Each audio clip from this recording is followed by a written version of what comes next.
संभाल के। ठाकुर कहाँ बढ़ रहे? कनकटवा कुकुर के औलाद। मुनीम होश में तो पड़े तू। तार मेहरारू के ढीप धार। अरे ससुरा फिर कुछ बोलने ना तो जान सब। ये सब हम देखी कहा किसनवा कहा था। किसनवा इतना पड़ गई कि हमरे गलिया दिला। तुम देख ले। अरे किसनवा के बाद में देखिया, पहले अपन दामाद के देखो। आज तक ले जौन पत्तल में खात रहे वही में छेद कर रहल बा। छेद पत्तल में छेद ना कर रहल बा, पत्तल में झाड़ा फिर रहल बा। झाड़ा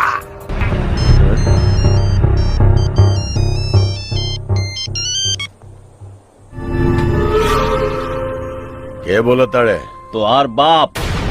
ए फौजिया किसन माँ, तुम्हारी हिम्मत कैसे भइल रहे हमरा फोन करे के? अभी तक खाली फोन कैले बानी, बाद में तोर खून भी करा। जुबान पे लगाम दे। गला मत फाड़।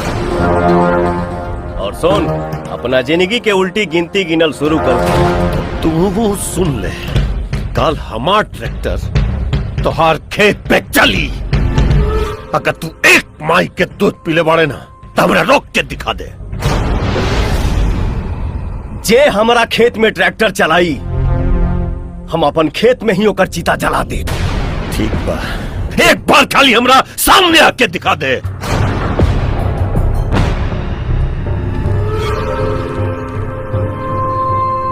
हजूर, हजूर, इली हनुमान चालीसा और अपन जिंदगी के सिलेबस समझ के रट ली। किसनवा आई तक जिंदा ना छोड़ी। अरे चुप कायर! गीदड़ एक बार अपन मौत के गला लगा में शहर जा सकेला। फौजी किसनमा के माई का दूध में दम देखे जे अपन मौत के डर से यहाँ आई। अगर आप भी जाए ना, ससुरा यहाँ से जिंदा वापिस न जाए। वो जरूर आई, पॉकेट में से आई, चाहे धोती में से आई, आसमान में से आई, चाहे जमीन की छाती फाड़ के आई, और रवा के चिंता न छोड़ी। अरे मुनीम के बच्चे ज्यादा बोले तो थोड़े टपका दे। हजूर,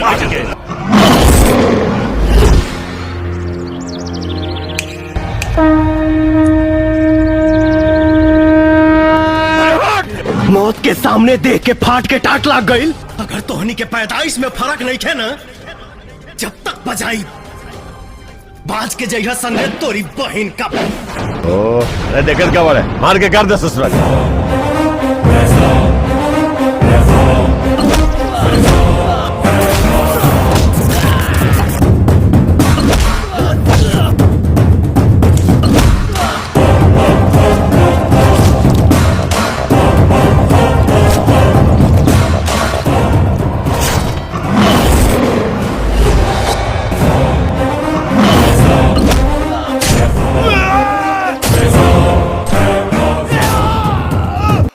आप सभी को नमस्ते, प्रणाम। हमारा चैनल मोनेटाइज हो गया है, उसके लिए दिल से बहुत बहुत धन्यवाद। हम बच्चों को जो आप लोग सपोर्ट कर रहे हैं और आशीर्वाद दे रहे हैं वैसे देते रहिए। अगर ये वीडियो आप लोग अच्छी लगी हो तो प्लीज़ वीडियो को लाइक कीजिए, कमेंट कीजिए, हमारे चैनल को सब्सक्राइब जरूर करें।